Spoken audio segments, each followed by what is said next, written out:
መልካምነት ተምሳሌት የሆነ ዝርያ ውስጥ ነው የመጡት ነብዩ ሰለላሁ ዐለይሂ ወሰለም። መቼም ዘር በዘርነቱ ማንም ከማንም አይበልጥም። የሚበላለጠው በመልካምነቱ ነው፣ በደግነቱ ነው፣ በሚያደርገው መልካም አስተዋጽኦ ነው። ያ ጎሳ በተለይ በአረቦቹ መሪነትን የሚያገኙት በመስጠታቸው ልክ ነው ብለናል። ታስታውሳላችሁ? በቸርነታቸው ልክ ነው። የቸርነታቸው ጥግ ምን ድረስ ይደርሳል?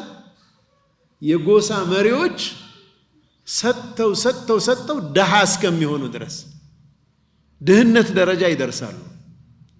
እንግዳ በመጣ ቁጥር ሲያርዱ፣ ግመሎቻቸውን ሲያርዱ፣ ሲያከብሩ እንግዳን መጨረሻ ደሃ እስከሚሆኑ ድረስ ይደርሳሉ።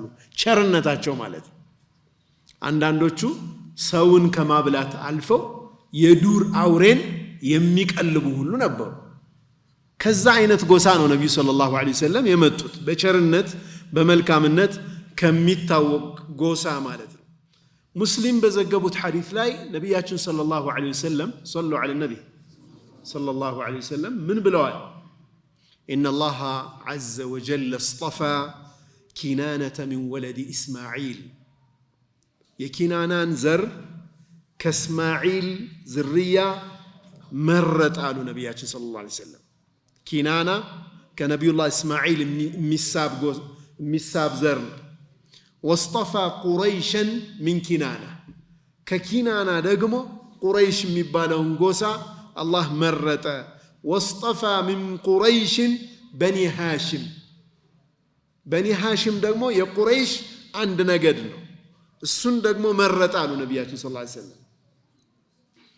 ወስጠፋኒ፣ እኔን ደግሞ መረጠ። ሚን በኒ ሃሽም፣ ከበኒ ሃሽም ደግሞ እኔን አላህ ስብሓነሁ ወተዓላ ለዚህ ታላቅ ጉዳይ ሪሳላ የአላህ ስብሓነሁ ወተዓላን አንድነት ለማስተማር ሰዎችን ከጨለማ ወደ ብርሃን ለመምራት የመጨረሻ መደምደም